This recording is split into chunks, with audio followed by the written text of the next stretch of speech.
नमस्कार दोस्तों, मैं आपका दोस्त राकेश शर्मा। हमेशा की तरह आपको मैं कुछ ऐसी वीडियोस देता रहा हूं जिसमें आपकी हेल्थ से कंसर्न था। मुझे ये था कि ज़्यादा से ज़्यादा लोगों तक एक हेल्थ अवेयरनेस पहुंचे और उसी हेल्थ अवेयरनेस के सिलसिले को आगे बढ़ाते हुए आज मैं बात कर रहा हूं हमारे और आपके साथ जो एक कॉमन एक प्रॉब्लम है वो है दांतों की। दांतों की प्रॉब्लम से मैं समझता हूँ शायद हर तीसरा आदमी जूझ रहा है और आज की डेट में तो हर एज का आदमी दांतों की प्रॉब्लम से जूझ रहा है। दांत एक ऐसी चीज़ भगवान ने बनाई है कि जब आते हैं तब भी तकलीफ देते हैं और जब जाते हैं दोस्तों तब भी तकलीफ देते हैं, और जाने में मुझे लगता है ज़्यादा तकलीफ देते हैं क्योंकि उससे बहुत ज़्यादा तकलीफ में मैंने लोगों को देखा है। तो आज मैं दांतों की बीमारियां जो हमारी लापरवाही से होती हैं या कुदरती होती हैं इसके बारे में बात करूंगा। मेरे साथ हैं डॉक्टर अतुल पाराशर। अतुल जी, बहुत बहुत आपका स्वागत है हमारे चैनल में YMO न्यूज़ में। मैं इनके बारे में थोड़ा सा बता दूं कि डॉक्टर अतुल पाराशर ने Ahmedabad civil hospital and medical college से MDS किया। इसके बाद आप PhD में कर रहे हैं इसी में डेंटल सब्जेक्ट को लेकर के ही, और बहुत ही प्रोमिनेंट डॉक्टर माने जाते हैं। नोएडा में अपना क्लिनिक है। आज मैं इनके क्लिनिक में ही आया हूँ, किसी सिलसिले में आया था अपने दांत को दिखाने, तो आज इंटरव्यू मैंने सोचा आप लोगों का भी कुछ इसमें जो क्वेश्चंस हैं वो सॉल्व हो जाएं, आपकी भी कोई जो क्वेरीज हैं वो दूर हो जाएं। तो डॉक्टर साहब, मेन क्वेश्चन सबसे पहला मैं एक जानना चाहता हूँ, ऐसी कौन सी बीमारियाँ हैं दांतों की जो हमारी अपनी लापरवाही की वजह से हो जाती है और हमें पता भी नहीं लगता कब वो बीमारियां शुरू हुई और कब उन्होंने विकराल रूप धारण कर लिया? जी नमस्कार सभी दोस्तों को। पहले तो मैं ये कहना चाहूँगा कि जितनी भी दांतों की कोई भी दिक्कत है वो शुरुआत में कभी भी डिटेक्ट नहीं हो पाती, क्योंकि अनटिल अनलेस अगर आप अपने डॉक्टर को दिखाते हैं या चेकअप कराते हैं तो बहुत इनिशियल स्टेज में डॉक्टर ही उसको पकड़ सकता है, डिटेक्ट कर सकता है। हमें तब पता चलता है जब सिम्टम्स आने लग जाते हैं, जैसे कि सेंसिटिविटी होना, मुंह में से ब्लीडिंग आना ब्रश करते टाइम, दुर्गंध आना, दांतों का हिलना, या फिर दर्द होना, जिसे कहते हैं ठंडा गर्म लगना या सेंसिटिविटी को जो हम कह सकते हैं। तो जब तक ये चीज़ें आती हैं तब तक ऑलरेडी हम लेट हो चुके होते हैं। तब तक हमें एडवांस प्रोसेस की तरफ बढ़ना पड़ता है। हमें शायद वो एक नॉर्मल इंसान के लिए एक्सपेंसिव भी पड़ता है और उसमें एडवांस सर्जिकल प्रोसीजर्स भी करने पड़ सकते हैं, जैसे कि रूट कैनाल हो गया, रूट कैनाल ट्रीटमेंट जो RCT हम बोलते हैं, या फिर दांत का निकालना हो गया। तो ये सब चीज़ें तो बेटर है कि आप रेगुलर चेकअप कराओ, रेगुलर डेंटल चेकअप कराओ, जिससे कि अगर कोई भी बीमारी की शुरुआत हुई है तो वो पहले ही पकड़ी जा सके। नहीं, दरअसल हम लोगों की मेंटेलिटी ये है कि जब तक तकलीफ ना हो तब तक डॉक्टर की तरफ मुंह नहीं करते। जी जी जी, डॉक्टर को फ़ोन भी नहीं करते। बिल्कुल सही है। डेंटल फील्ड में ऐसा ही है, क्योंकि लोग रेगुलर चेकअप नहीं कराते हैं, तो वो जनरली तभी जाते हैं डॉक्टर के पास जब बहुत लेट हो चुके होते हैं। तब फिर उन्हें लगता है कि डॉक्टर बहुत ज़्यादा चार्ज कर रहे हैं, बट ऐसा नहीं होता। क्या सबसे जो मेन बीमारी वो कौन सी है जो शुरू हो जाती है पता नहीं लगता? देखिए बहुत सारी हैं, जैसे कि सबसे कॉमन है सड़न होना दांतों में।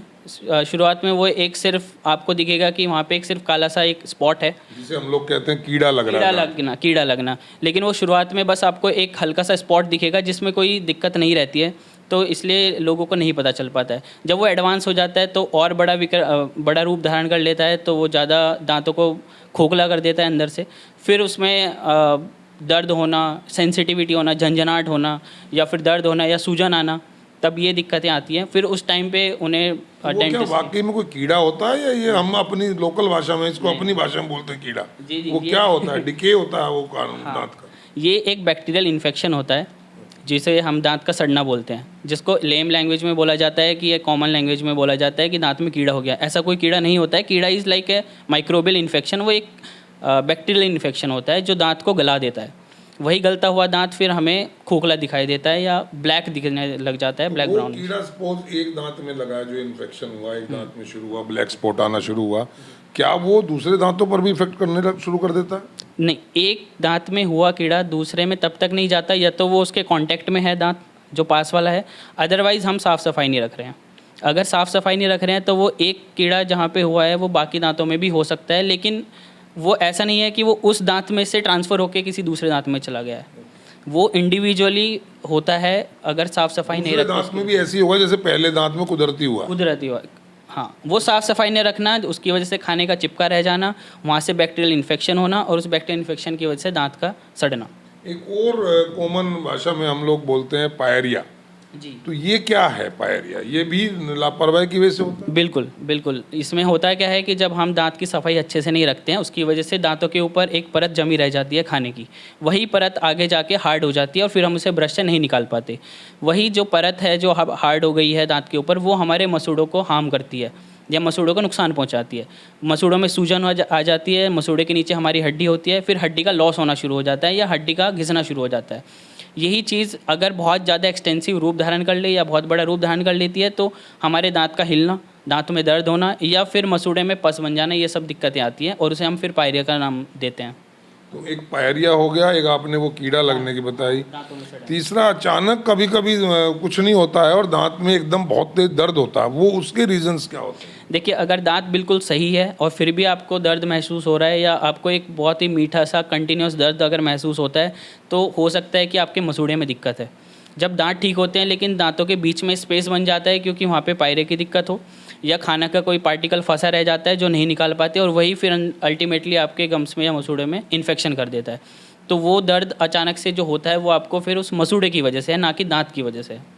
एक और जो कॉमन, हर दांतों के डॉक्टर के पास कोई भी जाए तो वो सजेस्ट करते हैं कि आप आरसीटी करा लीजिए। What is the meaning of this RCT and what is this RCT? देखिए, आरसीटी का पूरा जो फुल फॉर्म है उसको बोलते हैं root canal treatment. Root canal treatment एक दांतों की नसों का इलाज जिसे हम बोल सकते हैं। दांतों के हर एक दांत के बीच में नस होती है जो एक दांत को उसका न्यूट्रिशन प्रोवाइड करती है, उसको सेंसेशन प्रोवाइड करती है। जब ये आपका दांत का कीड़ा या दांत का सड़न जो है वो दांत के नसों तक पहुंच जाए तो आपकी नसें डेड हो जाती हैं। वही डेड नसें फिर डिके होनी शुरू हो जाती है, सड़नी शुरू हो जाती हैं। वो सड़ी हुई नसें फिर इन्फेक्शन करने लग जाती है हमारी दांत में, और वही फिर अंदर जो हड्डी में मतलब ये इन्फेक्शन जो है वो हड्डी तक पहुंच जाता है। तो इस सिचुएशन में हमें क्या करना पड़ता है, डॉक्टर को हमें वो जो डिकेड नर्व्स हैं उसको साफ़ करना पड़ता है और उस जगह में एक आर्टिफिशियल नर्व्स जो हम बोल सकते हैं उस मटेरियल को फिल करना पड़ता है ताकि उस दांत का हम एक नेचुरल तरीके से यूज़ कर सकें वापस। नहीं, उन नसों को डेड कर दिया जाता है उसमें ताकि डेड उसकी तो वो सेंसिटिविटी नहीं, डेड वो ऑलरेडी हो चुकी होती हैं, डिके हो चुकी होती हैं। अब वो इन्फेक्शन की तरफ आगे बढ़ती हैं, हमें वो रोकना होता है ताकि वो दांत में इन्फेक्शन ना रहे और वो आसपास कहीं या जो नीचे की हड्डी है उसमें ना फैले। उसके लिए हमें रूट कैनाल ट्रीटमेंट करना पड़ता है जिसमें हमें वो पूरा जो नसें हैं जो डेड हो चुकी हैं, जो डिके हो चुकी हैं, वो साफ़ करनी पड़ती हैं। तो ये कितना % सक्सेस होता है आरसीटी करने के बाद आदमी सेफ हो जाता है? बिल्कुल, ये 100% सक्सेस होती है अगर एक अच्छे स्किल्ड डॉक्टर से आप करवा रहे हैं, अगर अच्छे से प्रोटोकॉल फॉलो किया गया है तो डेफिनेटली सक्सेस है। लॉन्ग टर्म रिजल्ट्स इसके हैं। इसमें कितना टाइम लग जाता है आरसीटी? सपोज कोई आदमी आता है और आप उसको सजेस्ट करते हैं कि इसमें आरसीटी होगा, तो उसमें कितना टाइम लग जाता है आरसीटी करने में? देखिए, एक रूट कैनाल ट्रीटमेंट एक मतलब ये बहुत बड़ा क्वेश्चन है एक्चुअली, क्योंकि एक अगर दांत में इन्फेक्शन है, इन्फेक्शन का लेवल कितना है उसके हिसाब से डॉक्टर डिसाइड करता है कि हमें ये सिंगल सीटिंग आरसीटी कर सकते हैं या हमें पेशेंट को 2-3 अपॉइंटमेंट्स में बुलाना पड़ेगा। 2-3 अपॉइंटमेंट्स के बीच में गैप कितना होगा उस पर भी डिपेंड करता है, क्योंकि डॉक्टर को कभी कभी मेडिसिन रखनी पड़ती है अंदर जिसे हमें कुछ दिन के लिए रखना पड़ता है सो दैट कि वो इन्फेक्शन जो अंदर है वो भी ठीक हो सके। दवाइयाँ तो दी जाती है लेकिन दवाइयों का असर तब तक नहीं होता जब तक हम रूट कॉज पे ही दवाई ना रख दें। तो हमें जो दांत के अंदर दवाई रखी जाती है वो ज़्यादा काम करती है रैदर दैन कि हम बाहर से मेडिकल स्टोर से दवाई ले लें या कोई डॉक्टर दवाई दे दे। तो हमें वो एक डॉक्टर का डिसीजन रहता है, उसमें डिपेंड करता है डिपेंड कंडीशन ऑफ करता द है टीथ। Exactly infection. और कौन सी ऐसी बीमारी हैं जो दांतों में शुरू हो जाती हैं जिनका खास तौर से बच्चों को कहते हैं चॉकलेट खाने से बच्चों के दांत खराब हो जाते हैं? जी। ऐसा कुछ है या मिथ है ये? नहीं, मिथ नहीं है, ये बिल्कुल सही बात है। जितना भी बच्चा मीठा खाता है या प्रोसेस्ड फूड खाता है, प्रोसेस्ड फूड हो गया बाहर की चीज़ें, जंक फूड हो गया, ये फूड क्या होते हैं हमारे दांतों से क्लीन ज़्यादा इफ़ेक्टिवली नहीं हो पाते। इनके दांतों के ऊपर चिपकने की जो क्षमता होती है वो ज़्यादा होती है। उससे बच्चा अगर साफ़ सफाई अच्छे से नहीं रख रहा है तो यही चीज़ आगे जाके दांतों में सड़न करा देता है, या बच्चों में भी मसूड़ों के जो रोग हैं वो हो सकते हैं। अक्सर लोगों ने बताया कि उनको दर्द जब होता है जब वो मीठा खा लेते हैं। मीठा खाने से या बहुत ज़्यादा ठंडा खा लेने से, आइसक्रीम खा ली या कोई आइस क्यूब मुंह में रख लिया या कोई सी वजह से, तो उनको बहुत ज़्यादा पेन होता है दांतों में। इसका मीठे से या ठंडे से क्या रिलेशन है सेंसिटिविटी का? देखिए, हमारी दांत में 2 लेयर होती है ऊपर। एक जो हमें दिखती है एकदम सफ़ेद जिसे हम इनामल बोलते हैं, उसके नीचे एक दूसरी लेयर होती है जिसे हम डेंटिन बोलते हैं, वो हल्की पीली सी एक लेयर होती है। जो हमारी सेकंड लेयर है, डेंटिन लेयर होती है, वो सेमी परमेबल होती है, पारदर्शी जो मतलब हिंदी में मुझे शायद एक वर्ड नहीं मिलेगा, हाँ मतलब एक छलनी की तरह है वो। उसमें से कुछ चीज़ें पास हो सकती हैं। तो अगर हमारा दांत ऊपर से इतना घिस गया है कि फर्स्ट लेयर पूरी निकल गई है, तो जो सेकंड लेयर है उसमें से हमारे जो ऑस्मोटिक फूड्स होते हैं, जैसे कि हो गया कुछ बहुत एक्सट्रीमली ठंडा, बहुत एक्सट्रीमली गर्म, कुछ मीठा, इससे क्या होता है कि वहाँ की ऑस्मोटिक कंसंट्रेशन चेंज हो जाती है, जिसकी वजह से डायरेक्ट जो भी हम खा रहे हैं उसका इम्पैक्ट नर्व्स तक जाता है। दांत के बीच में नर्व्स होती हैं, बट नमकीन में वो चीज़ नहीं जाती। नमकीन में वो नहीं जाती है, वो मीठे में ही जाएगी। अच्छा, मीठा नमकीन में से वो तत्व नहीं होते जो नर्व्स तक पहुंचे। नहीं नहीं नहीं, वो इसे मतलब समझ पाएंगे साइंस वाले स्टूडेंट की ऑस्मोटिक कंसंट्रेशन होती है एक, कि उसका कंसंट्रेशन जब चेंज हो जाता है तो वो चीज़ पास होनी या मतलब बाहर का जो एनवायरनमेंट है और अंदर का जो एनवायरनमेंट है उनकी कंसंट्रेशन अलग अलग हो जाती है, तो पास ऑन जल्दी हो जाता है, तो उसकी सेंसेशन हमें फील होती है, वो नर्व्स में फील होती है। इसलिए ठंडी चीज़, गर्म चीज़ या मीठी चीज़ें, उनका ज़्यादा इफेक्ट आता है। लेकिन अगर इन तीनों में से आपको कुछ भी लग रहा है तो उसके दो ही कारण हो सकते हैं, या तो सड़न है दांत में, या आपके दांत की जो ऊपर की पहली लेयर है वो पूरी निकल चुकी है। उसके बहुत सारे कारण हो सकते हैं, कि दांत का घिसना, जैसे कि कुछ लोगों को दांत की घिसने की आदत होती है, या फिर दूसरा स्ट्रेस, जो स्ट्रेसफुल लाइफ हो गई है थोड़ी, तो उसकी वजह से भी। स्ट्रेस का भी दांतों से संबंध है? बिल्कुल बिल्कुल, ये बहुत बड़ा एक क्वेश्चन है जो लोगों को शायद नहीं पता है। दांतों की वजह से स्ट्रेस की वजह से, माइग्रेन की वजह से भी दांतों पे इफेक्ट आता है, और उसकी वजह से दांतों का जो जॉइंट होता है, यहाँ पे हमारे जबड़े का जो जॉइंट होता है उस पर भी इफेक्ट आता है। एंड इसका कोई इफेक्ट शुगर पेशेंट्स के साथ या कोई और बीमारियों के साथ भी कनेक्टिविटी है इसकी? बिल्कुल, ये आपने बहुत अच्छा क्वेश्चन पूछा है, और ये मुझे लगता है काफ़ी लोगों को पता भी नहीं होगा कि हमारे दांतों के काफ़ी सारे जो रोग होते हैं वो हमारे बॉडी के रोगों से कनेक्टेड होते हैं। जैसे कि अगर आपका दांतों में रोग है तो उसकी ऐसी बहुत सारी स्टडीज़ हैं, और जो सक्सेसफुल स्टडीज़ हैं जिनमें ये पाया गया है कि दांतों का अगर रोग है उसका कनेक्शन आपके हार्ट के रोग से भी हो सकता है, आपके डायबिटीज़ के साथ भी रिलेशन हो सकता है उसका। जो हम बोलते हैं मसूड़ों में, या जो पायरिया, आपने एक टॉपिक मुझे बोला था, तो डायबिटीज़ में ऐसा बोलते हैं कि जो डायबिटीज़ का छठा लक्षण है वो पायरिया है। तो डायबिटीज़ केसेस में या डायबिटिक पेशेंट्स में ज़्यादा पाया जाता है कि मसूड़े कमज़ोर होते हैं। ऐसे केसेस में मसूड़ों में पस बार बार होना, जिन लोगों में अनकंट्रोल्ड है डायबिटीज़ या कंट्रोल में नहीं रहती डायबिटीज़, ऐसे केसेस में दांतों में वीकनेस बहुत जल्दी आ जाती है, मसूड़ों में सूजन बहुत ज़्यादा रहती है, ब्लीडिंग बहुत जल्दी हो जाती है। तो और दूसरा है जो कार्डियक डिजीज़ होते हैं या हार्ट के डिजीज़ होते हैं, ऐसे केसेस में भी जो दांतों के रोग हैं उनका डायरेक्ट रिलेशन मिला है हमें हार्ट डिजीज़ के साथ। हार्ट पेशेंट्स को भी दांतों की बीमारियां ऑटोमेटिक हो जाती हैं, बिल्कुल, साफ सफाई रखने के बावजूद भी? नहीं, अगर साफ़ सफाई रख रहे हैं तो बिल्कुल, फिर तो काफ़ी हद तक वो हम प्रिवेंट कर सकते हैं। लेकिन अगर but chances are more, bacterial infection can travel, जो दांतों का जो बैक्टीरियल इन्फेक्शन होता है वो ट्रैवल कर सकता है बॉडी में, तो it can go to heart, it can go to other organs. तो इसलिए हमेशा बोला जाता है कि अगर आपकी ओरल कैविटी अच्छी है तो आपके बाकी ऑर्गन्स के अच्छे रहने की भी टेंडेंसी ज़्यादा बढ़ जाएगी।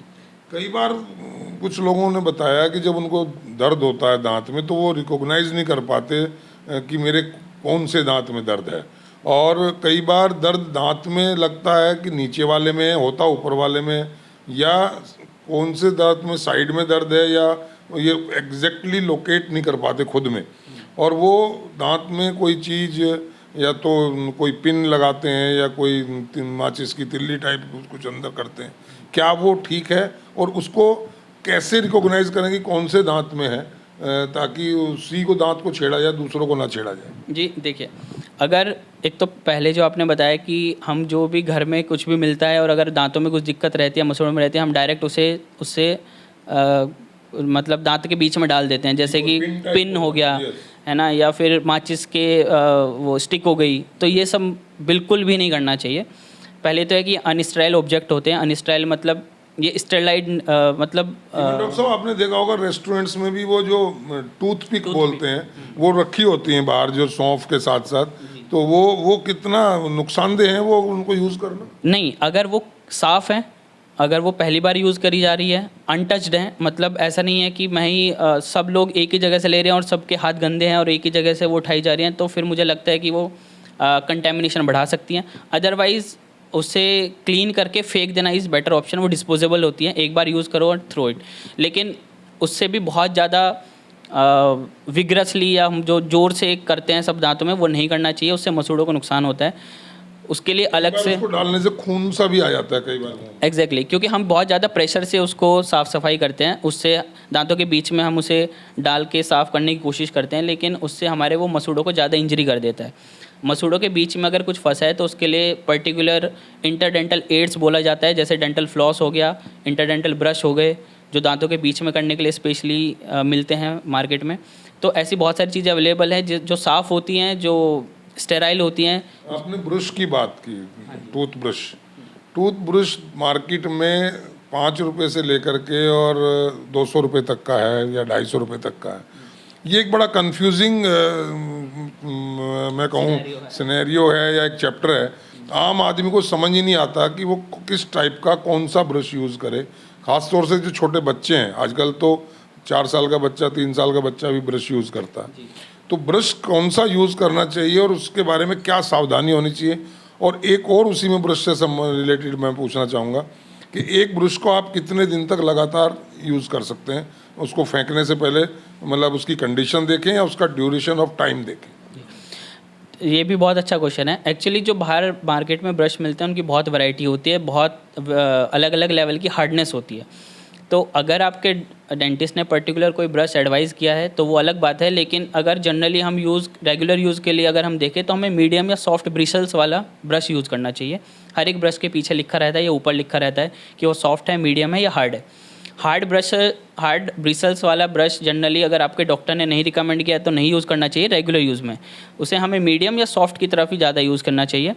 दूसरा चीज़ है कि ज़्यादा महंगा ब्रश है वो ज़्यादा अच्छा हो ये ज़रूरी नहीं है। ब्रश की क्वालिटी कैसी है वो उस पर मैटर करता है, या आप कैसे ब्रश कर रहे हो वो उस पर मैटर करता है। तो हल्के हाथ से ब्रश करना, एक पर्टिकुलर टेक्निक के साथ ब्रश करना वो ज़्यादा अच्छा है रैदर देन जो किस ढंग से करना चाहिए, ऐसे ही थोड़ा सा बता दें। मतलब उसको अक्सर लोग इस तरह करते हैं। हाँ, नहीं, वो जो हम एक हॉरिजॉन्टल जो ये तरीका है ये बहुत गलत तरीका है। हमें वर्टिकली ब्रश करना चाहिए, ऊपर से नीचे की तरफ और नीचे के दांतों में नीचे से ऊपर की तरफ एक स्वाइपिंग मोशन होता है। उस स्वाइपिंग मोशन में ही ऐसे हमें ब्रश करना चाहिए। ब्रश आपका आधा मसूड़े पे और आधा दांत पे रहना चाहिए, फिर हमें उसे नीचे की तरफ स्वाइप करना चाहिए। ऊपर के दांतों के लिए, नीचे के दांतों के लिए नीचे से ऊपर की तरफ स्वाइप करना चाहिए। और अंदर से दांतों के अंदर से, दांतों के ऊपर के सरफेस पे, दांतों के बाहर की सरफेस पे, सब जगह पे ब्रश किया जाता है और करना चाहिए। तो इसमें ब्रश करने का आपने बता दिया। अब आता है पेस्ट का। इतने भ्रामक एडवर्टाइजमेंट्स आते हैं टूथपेस्ट के। तो कोई कहते हैं जी वो आजकल रामदेव का चल रहा है, कोई कॉलगेट तो पुराना, जब हम पैदा भी नहीं हुए शायद जब से चला आ रहा है। तो इस तरह से कुछ मेडिकेटेड पेस्ट हैं। तो बीइंग ए डॉक्टर आप क्या सजेस्ट करते हैं, हमें किस टाइप के पेस्ट यूज़ करने चाहिए? देखिए, ब्रांड के ऊपर जाना तो कंट्रोवर्शियल हो जाएगा, लेकिन मैं कंटेंट के हिसाब से जा सकते हैं हम। एक टूथपेस्ट के अंदर क्या कंटेंट है वो उस पर मैटर करता है। अगर कोई पर्टिकुलर चीज़ के लिए आपके डॉक्टर ने रिकमेंड किया है तो उनको हम मेडिकेटेड टूथपेस्ट बोलते हैं। उन्हें कुछ पर्टिकुलर ड्यूरेशन के लिए यूज़ किया जाता है। आपके डॉक्टर उसे 2 महीने, 3 महीने या 1 महीने के लिए यूज़ करने की सलाह दे सकते हैं। वो आप उनके सलाह के हिसाब से यूज़ करें। अगर हम रेगुलर यूज़ के हिसाब से देखें तो हमें एक बहुत ही सिंपल और नॉन एब्रेसिव टूथपेस्ट यूज़ करना चाहिए। नॉन एब्रेसिव होता है जिसमें कण थोड़े पतले हों। उसके जो कण होते हैं, जो टूथपेस्ट में जो पार्टिकल्स होते हैं, वो पार्टिकल्स बहुत पतले होने चाहिए। बहुत, हाँ, जैसे पाउडर का यूज़ करना या बहुत ज़्यादा एग्रेसिव आजकल कलर्स में आ रहे हैं और थोड़ा फ्लेवर में भी आ रहे हैं, तो उससे कोई फ़र्क पड़ता है? नहीं, कलर फ्लेवर का कोई ज़्यादा मैटर नहीं होता, उसमें कुछ ज़्यादा फ़र्क नहीं पड़ता है। हमें उसके कंटेंट से ही मैटर, जो उसका इफ़ेक्टिवनेस है उसके कंटेंट से ही होती है। तो कंटेंट में ये है कि उसके जो अच्छा, कुछ लोग टूथ और पेस्ट की बजाय टूथ पाउडर यूज़ करते हैं। तो बीइंग ए डॉक्टर आप क्या सजेस्ट करेंगे कि डॉक्टर्स की एडवाइस के मुताबिक paste is better than powder और powder is better than paste? नहीं, as a doctor I think paste will be better than powder, क्योंकि पेस्ट के जो वही फिर वापस आ जाता है कि पार्टिकल्स का साइज़ पाउडर में ज़्यादा होता है, पेस्ट में कम होता है। हमारी इंडियंस की हैबिट है 10-10 मिनट तक ब्रश करते रहना सुबह में, बहुत तेज़ करना क्योंकि लोगों के पास टाइम नहीं है। ऐसे बहुत ही अनकॉन्शियसली सबकॉन्शियसली हम जब ब्रश करते हैं कि हमें जब पता ही नहीं रहता, हमारी हैबिट बन चुकी होती है, तो ज़ोर ज़ोर से ब्रश करेंगे, 5-5 10-10 मिनट तक ब्रश करते रहेंगे। तो ऐसी सिचुएशन में मैं रिकमेंड करूँगा कि आप पेस्ट की तरफ जाएँ, पेस्ट या जेल फॉर्म की तरफ। वो कम एग्रेसिव रहते हैं, आप उन्हें बहुत फॉर्मिंग रहते हैं, तो वो ईजी ऑन योर टूथ रहता है। मिनट अप्रोक्सीमेट ये ब्रश करना चाहिए? देखिए, आइडियली जो बोला जाता है, जो आर्टिकल्स में लिखा हुआ है, जिनके ऊपर स्टडी हो चुकी है, वो 2 से 3 मिनट तक ब्रश करना चाहिए, उससे ज़्यादा बिल्कुल भी नहीं करना चाहिए। एक पर्टिकुलर तकनीक के साथ अगर आप 2 से 3 मिनट करोगे तो वो बहुत ज़्यादा इनफ हो जाता है आपके दांतों की सफाई के लिए। सब जगह पे 3 से 4 स्ट्रोक एक दांत के ऊपर हो जाएं एक पर्टिकुलर टेक्निक के कई साथ। लोग तो मैंने देखे हैं न्यूज़पेपर पढ़ते हुए ब्रश करते, जब तक पूरा न्यूज़पेपर नहीं पढ़ते हैं, जब तक वो चलता रहता है। नहीं, चलिए, ये तो ब्रश की बात रही। कुछ लोगों का मिथ है हमारी सोसाइटी में कि नमक और तेल और हल्दी ये कर लेना चाहिए। कुछ लोगों का है कि जो दातून आती थी पहले नीम की या दूसरे और लकड़ी की, उसको करने से ज़्यादा बेटर होता है। क्या ये मिथ है या इसमें भी कोई टेक्निकली कुछ चीज़ें हैं? देखिए, एक पर्टिकुलर दातून का यूज़ करना अच्छा हो सकता है क्योंकि उसके पर्टिकुलर पेड़ के गुण आपको मिल सकते हैं, लेकिन हमारे दांतों के लिए मैटर करती है तकनीक। अगर हमारी जो दातून होती है उसके ऊपर के पार्टिकल्स या जो फाइबर्स बन जाते हैं चबाने के बाद, वो आपके सारे दांतों को साफ़ ही कर पाएंगे, ज़रूरी नहीं है। ठीक है, आप कैसे कर रहे हो वो आप पे भी डिपेंड करता है। तो बेटर है कि आप एक अच्छा ब्रश लें जिसकी एक पर्टिकुलर स्ट्रेंथ हो या बहुत ज़्यादा हार्ड ना हो, अच्छे से टेक्निक से ब्रश करो, तो वो ज़्यादा इफेक्ट करेगा रैदर देन एक खुद से बनाई हुई दातुन। तेल वाला कल्चर है? नहीं सर, ये तो मैं बिल्कुल भी एडवाइस नहीं करूँगा। आप घरेलू नुस्खे तब तक ना ट्राई करें जब तक आप किसी से सलाह ना ले लें, किसी अच्छे डॉक्टर से। ये नुकसान दे सकते हैं बिल्कुल। लोग तो फिटकरी का यूज़ भी करते हैं। यस। वो बहुत ज़्यादा एल्कलाइन होती है और मैं बिल्कुल रिकमेंड करूँगा कि उसे घर पे ना यूज़ किया जाए अनटिल अनलेस अगर आप बहुत ज़्यादा पेन होने पर लाइक जो नेल पॉलिश का उसमें वो लगा लेते हैं। कुछ लोग यही फिटकरी का कुल्ला करने को सलाह देते हैं। ये हार्मफुल है? बहुत ज़्यादा हार्मफुल है। नेल पॉलिश को आप उस पर भी लिखा रहता है it is for external use only. इसका मतलब है कि आप शरीर पे बाहर ही लगा सकते हो, आप शरीर के अंदर नहीं रख सकते उसे कहीं। तो आप अगर मुंह में भी रख रहे हो वो भी बहुत बड़ा नुकसान करेगा आपको। उसमें बहुत सारे केमिकल्स यूज़ होते हैं जो आपकी बॉडी के लिए अच्छे नहीं होते, इसलिए वो एक्सटर्नल यूज़ के लिए ही होती है, तो वो बिल्कुल भी यूज़ ना करें। कुछ लोग क्लोव रखते हैं, लौंग रखते हैं दांत में। क्लोव का इफ़ेक्ट आता है कि वो थोड़ा सा सूदिंग इफ़ेक्ट देता है आपको, आपका पेन कम कर सकता है, लेकिन उससे आपका कारण नहीं जाएगा, आपका दांत ठीक नहीं हो जाएगा, आपके दांत की सड़न ठीक नहीं हो जाएगी। बेटर है कि आप अपने डॉक्टर के पास जाओ और उसका जो कारण है, उस दर्द का जो कारण है उसका इमीडिएट रिलीफ के लिए लोग लौंग वगैरह दबा लेते हैं, उससे कोई नुकसान हो सकता है? नुकसान तो नहीं हो सकता है, लेकिन वो इलाज भी नहीं है। हाँ, अगर नेचुरल चीज़ है, अगर नेचुरल लौंग है तो वो नुकसान तो नहीं देगी, लेकिन उसका कोई लॉन्ग टर्म इफेक्ट नहीं है, उससे कुछ ठीक नहीं हो रहा है। अच्छा, एक जिसे हम कहते हैं कुल्ला करना, तो वो उसके लिए आजकल लिक्विड आते हैं, तो वो लिक्विड का इस्तेमाल बेटर है या ब्रश वगैरह ही करना चाहिए? नहीं, वो जो लिक्विड आते हैं उनको ब्रश के साथ किया जाता है। वो एक एडिटिव मेथड है जिनको रिकमेंड किया जाता है और वो सब के लिए नहीं होता है, वो रेगुलर यूज़ के लिए बिल्कुल भी नहीं है। उसे एक पर्टिकुलर टाइम के लिए ही यूज़ किया जाता है, एक पर्टिकुलर ड्यूरेशन के लिए, एक पर्टिकुलर जैसे कि बोला जाता है कि दिन में 2 बार ही करिए, आप इतने दिन के लिए करिए, वो आपके डॉक्टर बताएंगे आपको। रैदर दैन कि हम अगर पूरा दिन ही मतलब महीने सालों तक यूज़ कर रहे हैं, तो वो मैं रिकमेंड नहीं करता हूँ, क्योंकि लॉन्ग टर्म इफ़ेक्ट उसके एक पर्टिकुलर माउथ वॉश के, जैसे उसे हम इंग्लिश में माउथ वॉश बोलते हैं, तो उसका एक साइड इफ़ेक्ट भी रहता है। हर एक माउथ वॉश का अपना साइड इफ़ेक्ट रहता है, वो आप जान ले पहले। स्मोकर्स जो होते हैं, जो स्मोक करते हैं बहुत ज़्यादा, वो इस माउथ वॉश का ज़्यादा इस्तेमाल करते हैं, कहीं जाने से पहले फटाफट गाड़ी में रखा और कर लिया, तो वो नुकसानदेह हो सकता है? बिल्कुल हो सकता है। ये जो आप बोल रहे हैं इसको मास्किंग बोलते हैं हम। मास्किंग का मतलब है कि आप स्मेल को छुपाना चाह रहे हो, इसलिए आपने माउथ वॉश कर लिया, ठीक है। उसको भी एक पर्टिकुलर टाइम के लिए यूज़ किया जाता है। जैसे हम रिकमेंड करते हैं कि उसे सिर्फ 30 सेकंड मुंह में रखिए, अच्छे से कुल्ला करिए, थूक दीजिए।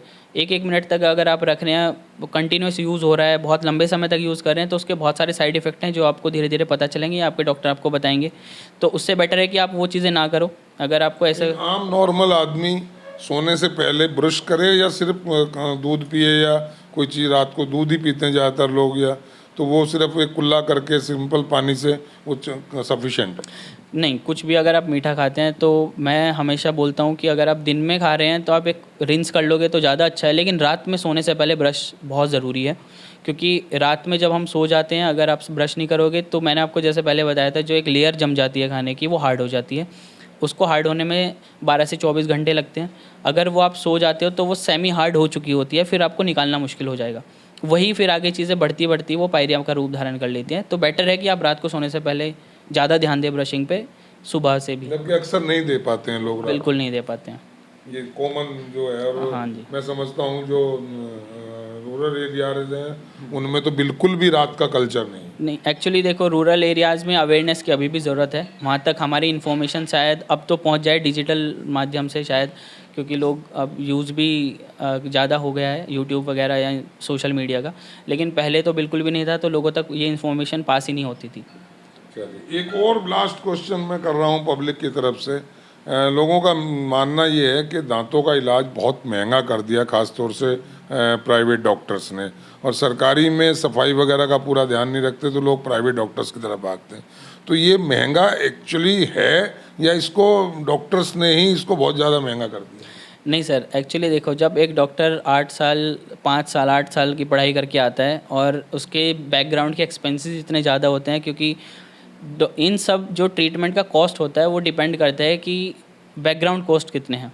आपके लैब कॉस्ट हो गए, एक डॉक्टर की पढ़ाई का कॉस्ट हो गया, एक डॉक्टर अगर कहीं पे प्रैक्टिस कर रहा है तो उसके रेंट हो गए, उसके जो एम्प्लॉयज़ हैं, बहुत सारे खर्चे हैं, मतलब बैकग्राउंड में जो दांतों में इस्तेमाल होते हैं, जो आप जो सुइयां वगैरह मटेरियल लगाते हैं, मटेरियल लगाते हैं, बहुत एक्सपेंसिव मटेरियल्स होते हैं वो हाँ, जो हमें एक सिंपल सी छोटा सा इंस्ट्रूमेंट भी अगर आप देखोगे तो वो आपको लगेगा भी नहीं, and it will cost you lakh of rupees. इसलिए महंगा है। हाँ, तो वो इंस्ट्रूमेंटेशन की वजह से महंगा है। बहुत बहुत आपने बढ़िया बढ़िया लोगों को बताया।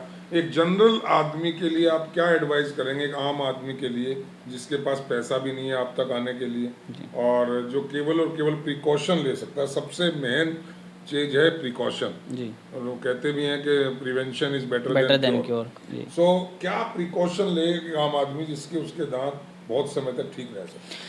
देखिए, अगर मैं कहूँगा कि आप दिन में एटलीस्ट 2 बार अच्छे से ब्रश करो। अगर ब्रश नहीं कर रहे हो तो एटलीस्ट आपके पास जो भी अवेलेबल है, आप दातुन कर रहे हो तो आप दातुन को एक अच्छी टेक्निक से कर लो, या बेटर है कि ब्रश तो सब जगह अवेलेबल हैं तो आप अच्छे से ब्रश करो, दिन में 2 बार ब्रश करो। कुछ भी खाओ, आप मीठा खा रहे हो, आप दिन में कुछ भी खा रहे हो, एक अच्छा सा रिंस कर लो, एक अच्छा से कुल्ला कर लो, और हो सके तो अपने डेंटिस्ट के पास रेगुलर विजिट करो, ताकि अगर कुछ भी रोग है तो वो बहुत अर्ली स्टेज में उसको पकड़ा जा सके। विजिट कर लेनी चाहिए दांतों के लिए? एक आइडियली जो बोला जाता है वो 3 महीने से 6 महीने के बीच में आपको एक बार अपने डेंटिस्ट से ज़रूर मिल लेना चाहिए, चाहे आपको कोई दिक्कत है या नहीं है। उससे होगा क्या कि आपके खर्चे भी बच जाएंगे, जो शायद एडवांस ट्रीटमेंट के लिए करना पड़े आपको, और आपके कोई रोग है तो वो पहले पकड़ा जा सकता है। तो सुना दोस्तों, इस तरह से मैंने जो पूछने की कोशिश की थी, जो आपकी क्वेरीज थी, आपने मुझसे फ़ोन पे भी बात की थी, तो मैंने जितना हो सकता था बहुत ही शॉर्ट तरीके से, ताकि आप लोग इसमें लाभान्वित हो सकें, और मैं इसी तरह की बातचीत आपसे दोबारा भी कराऊंगा। डॉक्टर साहब, आपका बहुत बहुत धन्यवाद। आपने जो पब्लिक इंटरेस्ट की जो बातें की, इसमें मैं समझता हूँ बहुत लोग इससे अपना सावधानी रखेंगे ताकि उनके दांत स्वस्थ रहें और वो खुद भी स्वस्थ रहें। थैंक यू दोस्तों, आज के लिए इतना ही। फिर एक और टॉपिक पर बात करूँगा। Thank you. जय हिंद।